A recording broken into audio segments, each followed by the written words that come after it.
ஆண்டவர்களோடு இருப்பாராக. உம் ஆன்மாவோடும் இருப்பாராக. லூக்கா எழுதிய தூய நற்செய்தியிலிருந்து வாசகம். ஆண்டவரே மாட்சி உமக்கே. லூக்கா எழுதிய தூய நற்செய்தி அதிகாரம் 2 இறை வார்த்தைகள் 16 முதல் 21 முடிய. அக்காலத்தில் இடையர்கள் பெத்லகேமுக்கு விரைந்து சென்று மரியாவையும் யோசேப்பையும் தீவன தொட்டியில் கிடத்தியிருந்த குழந்தையும் கண்டார்கள். பின்பு அந்த குழந்தையை பற்றி தங்களுக்கு சொல்லப்பட்ட செய்தியை தெரிவித்தார்கள். அதை கேட்ட யாவரும் இடையர்கள் தங்கள் சொன்னவற்றை குறித்து வியப்படைந்தனர். ஆனால் மரியா இந்நிகழ்ச்சிகளை எல்லாம் தம் உள்ளத்தில் இருத்தி சிந்தித்து கொண்டிருந்தார். இடையர்கள் தங்கள் கேட்டவை கண்டவை அனைத்தையும் குறித்து கடவுளை போற்றி புகழ்ந்து கொண்டே திரும்பி சென்றார்கள். அவர்களுக்கு சொல்லப்பட்டவாறு எல்லாம் நிகழ்ந்திருந்தது. குழந்தைக்கு விருத்த சேதனம் செய்ய வேண்டிய 8ஆம் நாள் வந்தது. தாயின் வயிற்றில் உருவாகும் முன்பே வானதூதர் சொல்லியவாறு அதற்கு இயேசு என்று பெயரிட்டார்கள். கிறிஸ்துவின் நற்செய்தி. கிறிஸ்துவே உமக்கு புகழ். தாயின் மடிதான் உலகம், அவள் தாளை பணிந்திடுவோ. அவள் சீயின் வழிதான் மோட்சம், நம் இயேசுவை தொழுதிடுவோ. தாயின் மடிதான் உலகம்.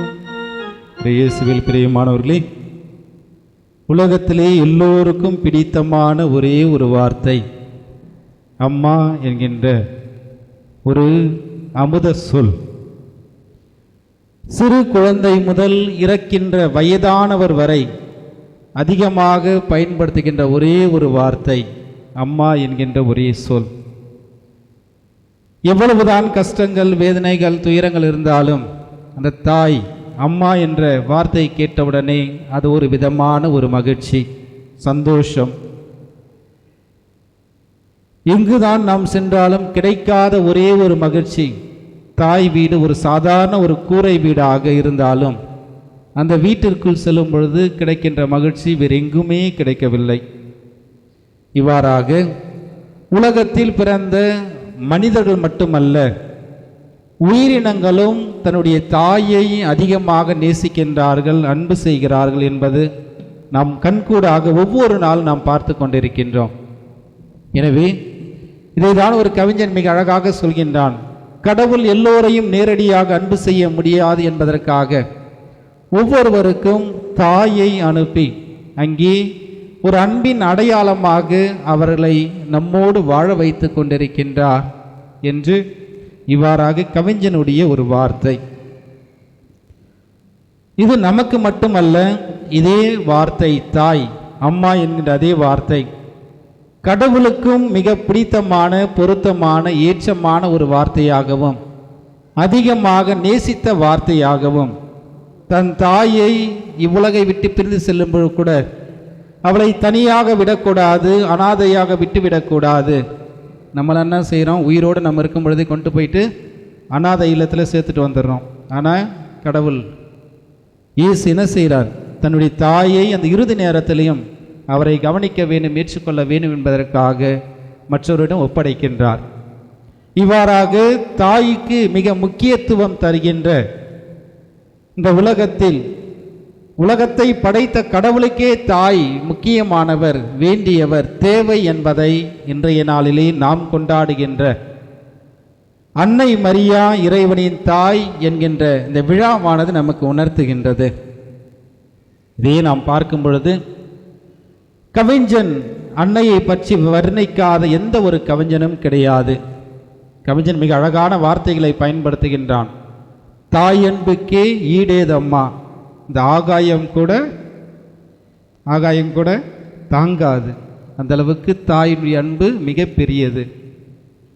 அம்மா என்று அழைக்காத உயிர் இல்லையே, அம்மாவை வணங்காத உயர்வில்லையே என்று இவ்வாறாக உலகத்தில் பிறந்தவனும் சரி, உலகை படைத்தவனும் சரி, தாய்க்கு மிக முக்கியத்துவம் கொடுக்கின்றான். தாய்தான் உலகம் என்பதை நாம் ஏற்றுக்கொள்ள முடியும், உணர்ந்து கொள்ள முடியும். அதுதான் அன்பு என்று சொன்னவுடனே தாயை தான் அங்கே முன்னிலைப்படுத்துகின்றார்கள், குறிப்பிட்டு காட்டுகின்றார்கள். கடவுளுடைய அன்பானது அந்த தாயை விட பெரியது என்பதற்காக தான் மிக அழகாக சொல்வார் எசாயா புத்தகத்திலே, பால் குடிக்கும் அந்த குழந்தையை தாய் மறந்தாலும் நான் உன்னை மறவேன். அதாவது கடவுளுக்கு அடுத்த நிலையிலே இருப்பவள் தாய், அந்த அன்பினுடைய வெளிப்பாடு. அவள் மறந்தாலும் என்கின்ற ஒரு வார்த்தையெல்லாம் பயன்படுத்துகின்றார். அதனால் இந்த உலகத்திலே நமக்கு யார் பிடித்தமானவர்கள், வேண்டியவர்களை நாம் தாய் என்று அழைப்பதிலே தயங்குவதில்லை, எந்த விதமான மறுப்பும் நாம் தெரிவிப்பதில்லை. நம்முடைய குடும்பத்தில் நாம் பார்க்கின்றோம், ஒவ்வொரு குடும்பத்திலும் இது பார்க்கக்கூடிய ஒரு மிகப்பெரிய ஒரு காட்சியாக உள்ளது. எங்கள் வீட்டிலலாம் நான் எங்கள் அக்கா வழக்கமாக தாய் என்று கூட நான் அடிக்கடி அந்த வார்த்தையை சொல்லிகிட்டே இருப்பேன். ஏனென்றால் இந்த தாய்க்கு ஈடான அந்த ஒரு அன்பை நான் அவரிடம் பெறும் பொழுது அந்த வார்த்தையை அடிக்கடி நான் சொல்லிக்கொண்டே இருப்பேன். இவ்வாறாக இந்த தாய்க்கு முக்கியத்துவம் தருகின்ற ஒரு மிக முக்கியமான இன்றைய நாள். அன்னை மரியா இறைவனின் தாய். ஏன் இவளை இறைவனின் தாய் என்று நாம் ஏற்றுக்கொள்ள வேண்டும்? எதற்காக என்று பார்க்கும் பொழுது இயேசுவுக்கு 2 தன்மைகள், மனித தன்மை, இறை தன்மை. எல்லோரும் அறிந்த ஒன்று, மனிதர்களோடு மனிதராக வாழ்ந்தார் பாவத்தை தவிர. எங்கும் அவர் சென்றார், உறங்கினார், உண்டார், மக்களோடு பயணம் செய்தார், மீன் பிடித்தார், அதே மீனை அவரும் சுட்டு சாப்பிட்டார். இவ்வாறாக மனித தன்மையை வெளிப்படுத்தினார். அந்த மனித தன்மையை வெளிப்படுத்தும் போது இரண்டாவதாக இறை தன்மையும், இறை மகன் என்பதை புதுமைகள் வாயிலாக, அற்புதங்கள் வாயிலாக, அதிசயங்கள் வாயிலாக இவ்வாறு தான் இறை மகன் என்பதை அங்கே வெளிப்படுத்துகின்றார். அங்கேதான் 2 தன்மைகளை நாம் பார்க்க முடிகிறது. முழு மனிதர் 100%, 100% இறை தன்மை உடையவராக இருக்கின்றார். இந்த இறை தன்மை உடைய இவர் தெய்வீக அந்த பிறப்பை, தெய்வீக குழந்தையினுடைய பிறப்பு எப்படிப்பட்டதாக இருக்க வேண்டும் என்றால், கட்டாயம் ஒரு தெய்வீக தாயின் வழியாக தான் இவர் பிறந்திருக்க வேண்டும். ஏதோ ஒரு சாதாரண ஒரு பெண்மணியிடம் அல்ல, கடவுளால் நேரடியாக வாழ்த்த பெற்றவர், கடவுளால் நேரடியாக தேர்ந்து கொள்ளப்பட்டவர். கடவுளிடமிருந்து அந்த வாழ்த்தை பெற்றவுடனே இது எத்தகையதோ என்று எண்ணி கலங்கியவர். இருப்பினும் கடவுளுடைய திருவுளம் இதுதான் என்று தன்னையே முழுமையாக அர்ப்பணித்து, இதோ ஆண்டவருடைய அடிமை, உமது சொற்படியே எனக்கு ஆகட்டும் என்று சொல்லி தன்னையே முழுமையாக அவர் அங்கே அர்ப்பணித்து தன்னுடைய வாழ்க்கையை 2ஆக அங்கே பார்க்க முடிகிறது. இயேசுடைய பிறப்பானது வரலாற்றை பிரித்ததை போல அன்னை மரியா மங்கள வார்த்தை அங்கே சொன்னவுடனே, கேட்டவுடனே அந்த வார்த்தையிலிருந்து வாழ்க்கையை முழுவதும் ஆண்டவருடைய அடிமையாக மாறிவிடுகிறார். இனிமேல் தன்னுடைய விருப்பம் அல்ல, ஆசை அல்ல, எல்லாம் கடவுளுடைய விருப்பம்தான் என்று சொல்லி அன்னை மரியா அந்த இறை மகனை இந்த உலகிற்கு கொண்டு வருகின்ற ஒரு மிகப்பெரிய ஒரு பாக்கியம் பெற்றவராக, ஆசீர்வாதத்தை பெற்றவராக அங்கே கடவுள் வெளிப்படுத்துகின்றார். அந்த அன்னையை ஏன் கடவுளுடைய தாய் என்று நாம் அழைக்கக்கூடாது? இதுதான் திருச்சபையிலே ஆயராக இருந்த நாம் பார்க்கும் பொழுது நெஸ்டோரியஸ் என்கின்ற அந்த ஆயர் ஒரு தவறான ஒரு கொள்கையை பரப்புகின்றார். இயேசு மனிதராக பிறந்தார், காலத்தின் சூழ்நிலைக்கு ஏற்றாற்போல் அங்கே அவர் இறை தன்மையை பெற்றார். எனவே அவரை பெற்றெடுத்தவர் ஒரு சாதாரண ஒரு பெண் தான் என்று சொல்லி அங்கே அவர் இறைவனுடைய தாய் அல்ல என்று சொல்கிறார். இதை யாராலும் ஏற்றுக்கொள்ள முடியவில்லை. எப்படி இந்த தெய்வீக குழந்தை பெற்றெடுத்தவர் ஒரு தெய்வீக தாயாக தான் இருக்க முடியும்? இவர் எப்படி இப்படி ஒரு தவறான ஒரு கொள்கையை மக்கள் மத்தியிலே பரப்பி கொண்டிருக்க முடியும் என்று அங்கே எபேசு நகரிலே திருச்சங்கத்தை கூட்டுகிறார்கள். ஆயர்கள் அனைவரும் ஒன்று கூட்டுகிறார்கள். சிரில் என்கின்ற ஆயருடைய தலைமையிலே அங்கே ஒரு கலந்துரையாடல். இவர் பேசுவது சரியா? இதை மக்களுக்கு எப்படி நாம் புரிய வைக்க வேண்டும்? எப்படி இதை ஏற்றுக்கொள்வார்கள்? இது கட்டாயம் இயேசுனுடைய தாய், இறை வல்லமை பெற்றவர். ஏனென்றால் இயேசு கடவுளுடைய மகன் மட்டுமல்ல, அவரும் கடவுள். அது முக்கியமானது. இயேசு கடவுளுடைய மகன் மட்டுமல்ல, அவரும் கடவுள், இரண்டாம் நிலையில் இருக்கின்றவர். எனவே அந்த இரண்டாம் நிலையில் இருக்கின்றவருடைய தாய், இறைவனுடைய தாய் என்பதை எல்லோருக்கும் எளிய வகையிலே நாம் புரிய வைக்க வேண்டும் என்பதற்காக இந்த எபேசு நகரிலே ஒரு சங்கத்தை கூட்டுகிறார்கள். இவ்வாறாக அவர்கள் பேசுகிறார்கள். அதற்கு பலவிதமான சான்றுகளை விவிலியத்தில் எடுக்கின்றார்கள். அன்னை மரியா எலிசபெத் அம்மாளை சந்திக்க செல்லும் பொழுது, வேகமாக போகும் பொழுது, என் ஆண்டவரின் தாய் என்னிடம் வர நான் யார் என்ற வார்த்தையை பயன்படுத்துகின்றார். இயேசு ஏற்கனவே கருவில் இருக்கும் பொழுதே ஆண்டவரின் தாய் என்னிடம் வர யார் என்று எலிசபெத் அம்மா அவ்வளவு தெளிவாக சொல்கின்றார். ஏன் இவர்கள் ஏற்றுக்கொள்ளவில்லை என்று அன்னை மரியா ஆண்டவரின் தாய், இறைவனின் தாய், கடவுளின் தாய் என்பது நாம் இது உண்மையான ஒரு சான்று, ஏற்றுக்கொள்ள வேண்டும் என்று சங்கத்திலே பேசி அனைவருக்கும் புரிய வைக்கின்றார்கள். பிரியமானவர்களே, அதுதான் இன்று நாம் மிக சிறப்பாக இன்று நாம் கொண்டாடி கொண்டிருக்கின்றோம். ஆண்டினுடைய முதல் நாளிலே ஆண்டுடைய ஆசீர்வாதத்தை நாம் பெற்றுக்கொள்ள வேண்டும். அதுதான் எண்ணிக்கை நூலிலே மிக அழகாக முதல் வாசகத்திலே முதல் வார்த்தை நமக்கு தெளிவாக கொடுக்கப்படுகிறது. ஆண்டவர் உங்களுக்கு ஆசி வழங்கி உங்களை காப்பாராக. ஆண்டவருடைய ஆசீர்வாதம் நமக்கு கொடுக்கப்படுகிறது. அன்னை மரியாவுடைய வழிகாட்டுதலும் பாதுகாவலும் உடனிருப்பும் நமக்கு எப்பொழுதும் இருக்க வேண்டும் என்பதற்காக தான் தாயாம் திருச்சபையானது ஆண்டினுடைய அந்த முதல் மணித்துளி தாயினுடைய அந்த வல்லமையை ஒவ்வொரு குழந்தையும் பெற்றிருக்க வேண்டும். அதிலும் அன்னை மரியா இறைவனின் தாய், ஒரு மிக பெரியவர், அகில உலக இரட்சகருடைய தாய், அனைவரின் தாய் என்பதை அந்த முதல் மணித்துளியிலே உணர வேண்டும், ஏற்றுக்கொள்ள வேண்டும் என்பதற்காக தான் இன்றைய நாளிலே இந்த விழாவை நாம் கொண்டாடி கொண்டிருக்கின்றோம். மேலும் அன்னை மரியாவை பற்றி நாம் பார்க்கும் பொழுது, ஏன் நாம் ஆழமாக இவர் மீது அன்பு செலுத்த வேண்டும்? இயேசு நடந்து சென்ற பகுதியை நாம் இன்றைய நாளிலே புண்ணிய பூமி என்று பல நாடுகள் அங்காங்கு இருந்து பல லட்சம் ரூபாய் செலவு செய்து இயேசு இந்த பகுதியில் நடந்தார், இங்குதான் அவர் அடக்கம் செய்யப்பட்டார், இந்த பகுதியில் தான் சீடர்களோடு உரையாடினார், உறவாடினார், அந்த இடங்களை எல்லாம் நாம் பார்க்க வேண்டும் என்று பல லட்சம் ரூபாய் செலவு செய்து என்று பார்க்க செல்கிறார்கள். அந்த இயேசு நடந்த இடமே ஒரு புண்ணிய பூமி என்றால், இயேசுவை தாங்கிய அந்த கரு எவ்வளவு ஒரு புனிதமானது.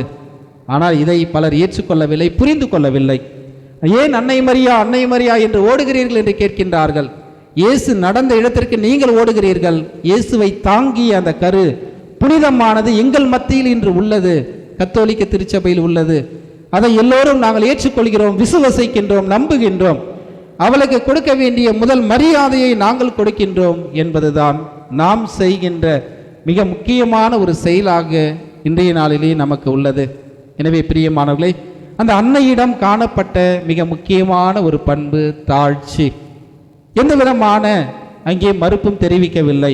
கடவுள் என்ற அந்த வார்த்தைக்கு தன்னையே அர்ப்பணிக்கின்றார், முழுமையாக ஏற்றுக்கொள்கிறார். தாழ்ச்சி என்கின்ற பண்பை நாம் பெற்றுக்கொள்ள முடிகிறது. மிக அழகான ஒரு வார்த்தை கவிஞன் சொல்வான், தாழ்வான பகுதி நோக்கி தான் தண்ணீர் பாயும் என்பான்.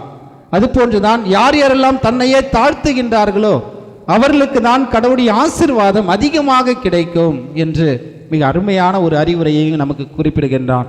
எனவே அன்னையிடம் காணப்பட்ட அந்த தாழ்ச்சி, தானாக சென்று உதவி செய்கின்ற அந்த ஒரு பண்பு, காணாவூர் திருமணத்திலே அந்த குடும்பத்திற்கு இழுக்கு வந்துவிடக்கூடாது, பிரச்சனை வந்துவிடக்கூடாது, திருமணத்திலே ஏதாவது முறிவு வந்துவிடக்கூடாது என்பதற்காக அங்கே தானாக முன் சென்று தன் மகனிடம் அந்த தேவையை அறிவிக்கின்றார். இவருக்கு இந்த தேவைப்படுகிறது, இதை நிறைவேற்ற வேண்டும் என்று தானாக முன் செல்கிறார்.